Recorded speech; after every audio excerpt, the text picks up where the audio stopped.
This is the audio review for Chapter 1, Sociology 40, Introduction for Sex and Gender Roles.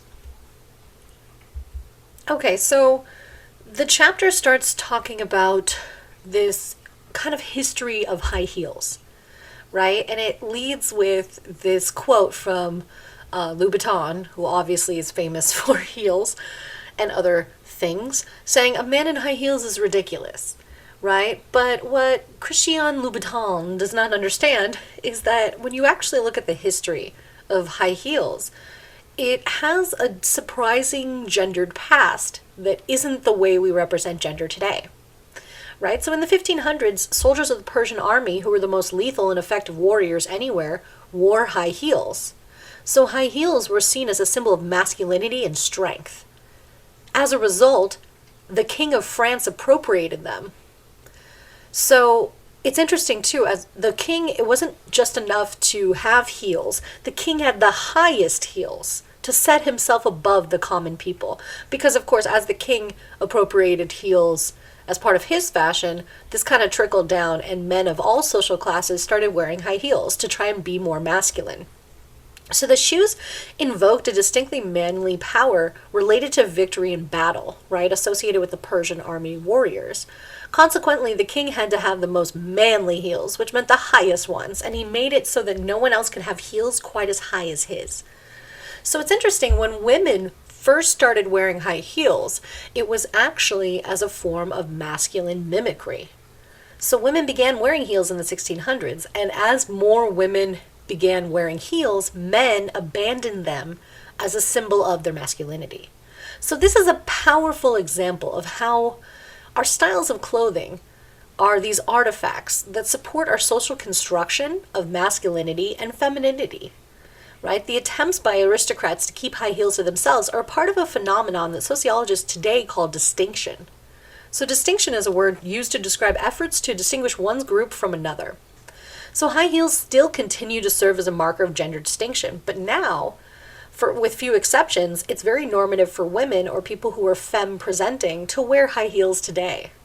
So distinction is a main theme of the textbook for this course, as they argue that the word gender only exists because we distinguish people in this particular way. Okay, getting into some of the definitions that we'll be talking about throughout the class. Sex and gender. So sex refers to the physical differences in primary sexual characteristics and secondary sexual characteristics, right? So your primary sexual characteristics are your organs that you're born with, basically. And the secondary sexual characteristics are the things that happen when you hit puberty, right? So getting a deeper voice, hair growth, breast tissue, fun stuff like that, right? And while gender is different, sometimes people refer to sex and gender interchangeably, but sex is a biological category, while gender is a social category. So gender refers to the symbolism of masculinity and femininity that we connect to being male-bodied and female-bodied in our culture. So we distinguish males and females by body types. We usually use the words male and female to refer to sex, but we also can use male-bodied or female-bodied to specify that sex refers to the body and may not extend to how a person feels or acts. So as we'll see, not everybody fits neatly into one category or the other. So we're going to discuss the binary ideas of sex and gender in this course, as well as the realities that exist beyond the binary. Okay, when it comes to gender and culture, cultural practices have a lot to do with how we understand gender, meaning we perform gender distinctions every day, often simply out of habit because of the way that we've grown up, the society that we live in, and the social interactions that take place in our lives. So when it comes to gender and symbolism, symbols matter because they indicate what bodily differences mean in practice. So gender symbolism shapes not just our identities and the ideas in our heads, but also like what we do with them. It shapes all the places that we're in, like our families, our workplaces, our schools. And really what options we have for navigating those spaces are really controlled by our societal understandings of gender. So commonly held ideas and the behaviors that both uphold and challenge them are part of the culture, which is a group's shared beliefs and the practices and material things that reflect those beliefs. So symbols force us to try to fit our bodies into constraints that pinch both physically and symbolically, as high heels do. So without heels or other symbols of superiority, aristocrats couldn't make a claim to their right to rule. Without difference, in other words, there's no hierarchy. So this is still true today. And whenever we try to eliminate gender distinctions or create more equity between, people, there's often a pushback from those who want to maintain the social hierarchies of power and privilege. So gender is cultural. This means much of what we believe is biological about men's and women's differences is not actually naturally occurring, but is more of an outcome of the active efforts that we do to produce and maintain difference every day through our interactions, the way that we think, and of course in our social institutions. So gender isn't merely biological, it's cultural. And gender is the result of a great deal of human effort guided by shared cultural ideas. So why would people put so much effort into maintaining this illusion of distinction? Well, again, because it has a lot to do with group membership. So distinction must be maintained if we're going to value certain types of people more than others.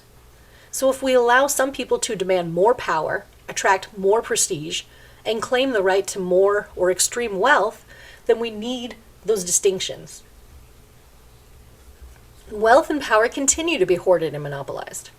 And inequalities continue to be justified and normalized by producing differences that make group membership seem meaningful and make inequality seem inevitable or right, or oftentimes, as people will say, natural.